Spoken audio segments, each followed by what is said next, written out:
In a land cradled by misty mountains, there lived a boy named Arin. His home was the village of Weepwillow, a place so poor that the river ran thin and the soil sighed with every plow. Arin's clothes were patches upon patches, and his supper was often a shared bowl of stone soup, water flavored with a single bone and the hope of herbs. But Arin possessed a wealth unseen. He could listen. Not just to people, but to things others ignored, the weary groan of the old wooden bridge, the secret rustle of the wind through the barley stalks, and most curiously, the faint, humming songs of the river stones. His father, calloused hands resting on Arin's shoulder, would say, "You hear the world's heartbeat, son. That is a noble thing." One bitter winter, a new shadow fell. It was the grey silence. It slithered down from the northern peaks, a creeping malaise that drained color from flowers, warmth from hearts, and, most cruelly, sound from bells. The village temple's great bronze bell, which chimed to mark the hours and ward of ill spirits, fell mute. Then, the silence stole the laughter of children and the melody from the lark's throat. The kingdom, from Weepwillow to the capital itself, was being robbed of its joy, its music, its very spirit. The king's soldiers, clad in polished steel, marched through, their own trumpets emitting only hollow puffs of air. They were helpless. As despair tightened its grip, a royal decree echoed through the silent land, delivered by a crier who could only mouth the words on a scroll. "He who can break the grey silence and restore the kingdom's song shall be named royal keeper, and be granted a boon beyond measure." Nobles and wizards, knights and minstrels from afar came to the capital. They tried roaring spells, playing golden instruments, and shouting proclamations. The silence swallowed their efforts whole. Arin, watching from the muddy roadside as a splendid, silent caravan passed, felt a tug on his soul. A smooth, grey river stone in his pocket, one he'd kept for its gentle hum, had gone completely quiet. He knelt and pressed his ear to the earth. Instead of the soil's usual low murmur, he heard a faint, distressed whisper, a thread of sound the silence had not yet fully captured. "Father," Arin said that night, his determination firm. "The land is calling. I must go." With a sack holding a crust of bread, a water skin, and 3 humming stones from the riverbed, Arin set off towards the heart of the silence, the capital. The journey was a trek through a muted painting. Arin saw arguments with no sound, celebrations with no cheers.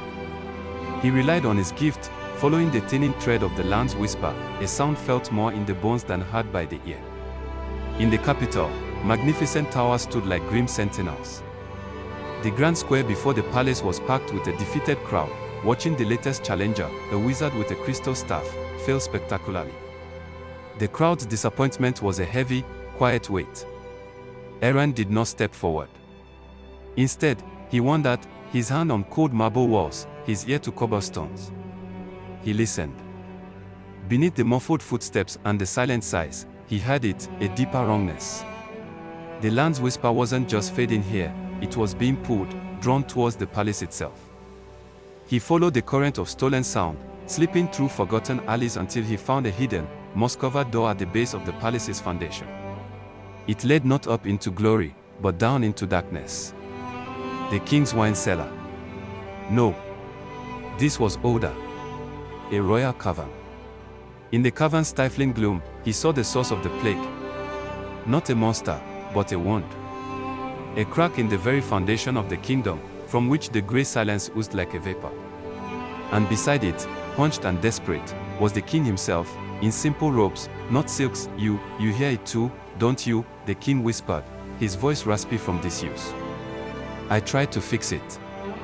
I thought if I gathered all the sound, all the music here, I could blast the silence away, seal the wound." He gestured to a huge, ornate brass horn, its mouth aimed at the crack. "But it only feeds it. The wound consumes every note. I have stolen my own kingdom song."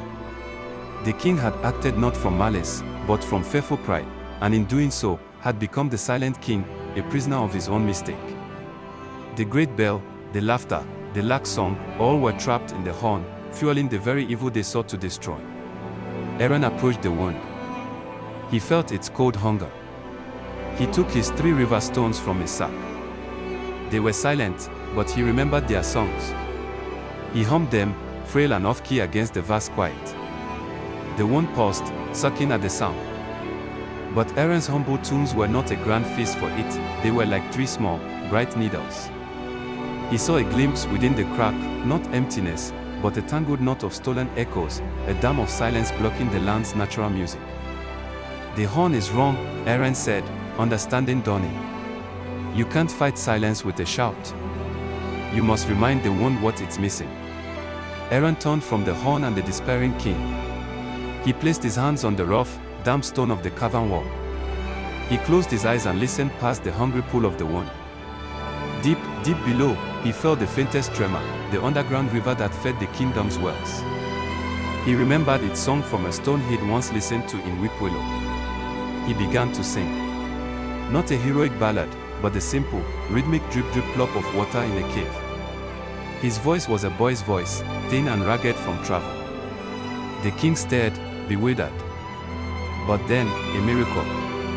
One of Arin's river stones on the floor gave a tiny click and began to vibrate, emitting a perfect, clear droplet of sound. Plink. Arin changed his tune. He sang the rustle of barley in the wind. Another stone stirred, adding a soft, shushing whisper. He sang the creak of the old wooden bridge, the crackle of a hearth fire, the contented sigh of his father after a long day. He sang the lost laughter of the Weepwillow children and the lonely call of the lark. He poured every memory of sound he had, every whisper the land had ever shared with him, into his humble song. The stones came alive, their stored melodies joining his voice, not in a blast, but in a tapestry, the true, ordinary, beautiful soundtrack of the kingdom. The great brass horn trembled, and the stolen sounds within began to unravel, weaving themselves into Arin's growing chorus. The grey silence recoiled. It fed on grand, unified noise, but it could not digest this humble offering of genuine, scattered life. The wound in the earth began to shimmer. With a sound like a sigh of release, the knot of echoes unraveled. The stolen music rushed out, not through the horn, but through the stones, through Arin, and into the world. Up in the square, the great bronze bell boomed, rich and clear. Birdsong erupted from every tree. A baby's cry became a joyful sound. The crowd gasped, then cheered, a roar of beautiful, deafening noise. In the cavern, the wound sailed, leaving only a scar. The grey silence was gone, washed away by a rushing brook of restored sound. Exhausted, Arin slumped against the wall. The king helped him up, tears cutting clean paths through the dust on his cheeks. You saved it all, he said, his voice now strong and full. You gave back what I took. The boon is yours. Ask for anything. Riches. A title. The palace itself. Arin, the boy from Weepwillow, smiled. He picked up one of his now silent, ordinary-looking stones. The land's heartbeat is back. That's my riches.